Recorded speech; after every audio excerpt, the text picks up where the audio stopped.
위드 코로나를 앞둔 시점에서 민주노총이 기습적으로 대규모 집회를 강행했습니다.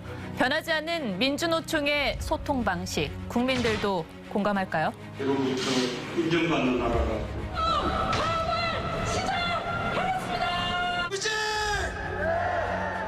코로나 시대입니다. 이거는 말이 안 되는 것입니다.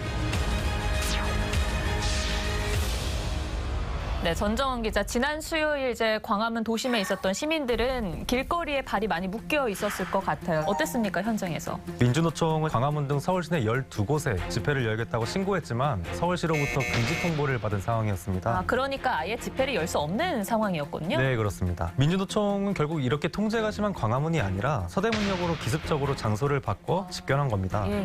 총파업 예정 시간인 2시가 채 되기도 전에 16,000여 명이 순식간에 도로를 마비시키면서 시내버스와 차량들은 오도 가도 못한 채 발이 묶였고요. 평일 낮 시간에 열리면서 직장인들이 많은 불편을 겪었습니다. 그러니까 기습적으로 민노총 조합원들이 움직이면서 경찰도 뒤늦게 이렇게 약간 뒤쫓아가는 그런 분위기였어요. 네, 맞습니다. 광화문에 있던 경찰 병력들이 부랴부랴 서대문역으로 오는 모습이었어요. 사실 등잔빛이 어둡다고 기습 시위를 벌인 서대문역 사거리는 서대문경찰청과 불과 200m 정도 떨어진 거리였습니다. 이제 경찰은 뒤늦게 차벽과 펜스를 동원해서 대규모 인원들을 좀 막고자 했지만 이미 경찰들이 도착했을 때는 대규모 인원이 집결한 상태였습니다.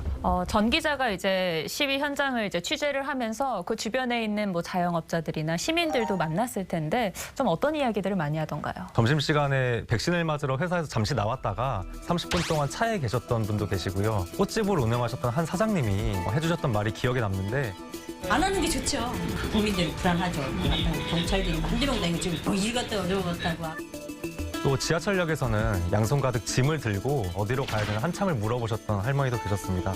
이거 항상 토요일 날 데모한다해서 토요일 아닌 날 나왔는데 평일에도 그러면. 평일에 이렇게 집회를 하는 것도 이례적인 상황인데 왜 한 거죠? 민주노총은 내년 1월에 총파업을 벌일 것이다 이렇게 공언을 했고요. 이렇게 밀어붙이기식 파업과 투쟁이 과연 진정성이 얼마나 있는 것인지 국민과 정부를 상대로 얼마나 설득할 수 있을 것인지는 의문입니다. 노동자도 하고 싶은 말이 있고 또 목소리를 내는 것도 노동자의 권리이긴 합니다만 이렇게 법을 어기면서 시위하는 방법이 과연 올바른 노동운동인가라는 점에서는 많은 국민들도 피로감을 느끼고 있는 것 같아요. 그동안 민주노총이 대규모 총파업을 벌일 때마다 애꿎은 시민들이 피해를 받았습니다. 이번에도 일부 아이들이 급식을 먹지 못하거나 돌봄교육이 문을 닫는 등 그런 피해가 빚어졌고요. 지난 9월에 파리바게트 소속 운송기사들이 전국적으로 파업을 벌이면서 빵 대란을 겪었고 이보다 앞선 지난 6월엔 택배노조가 파업을 돌입하면서 물류 대란이 벌어지기도 했습니다.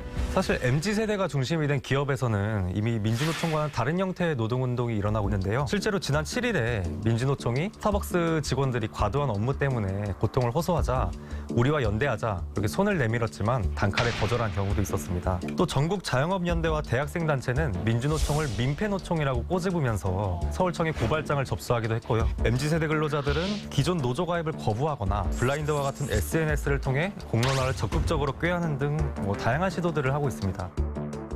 민주노총의 불법 집회, 한 줄 톡으로 한번 정리해보겠습니다. 저는 누구의 목소리인가라고 정리하겠습니다. 민주노총 위원장 직무대행은 시위에서 민노총은 민중의 목소리라고 강조했는데요. 집회로 인해서 발이 묶이고 그리고 생계를 걱정할 수밖에 없었던 자영업자들을 생각한다면 과연 그들이 대변하는 것이 누구의 목소리인지 한번쯤 생각해봐야 하지 않을까 싶습니다.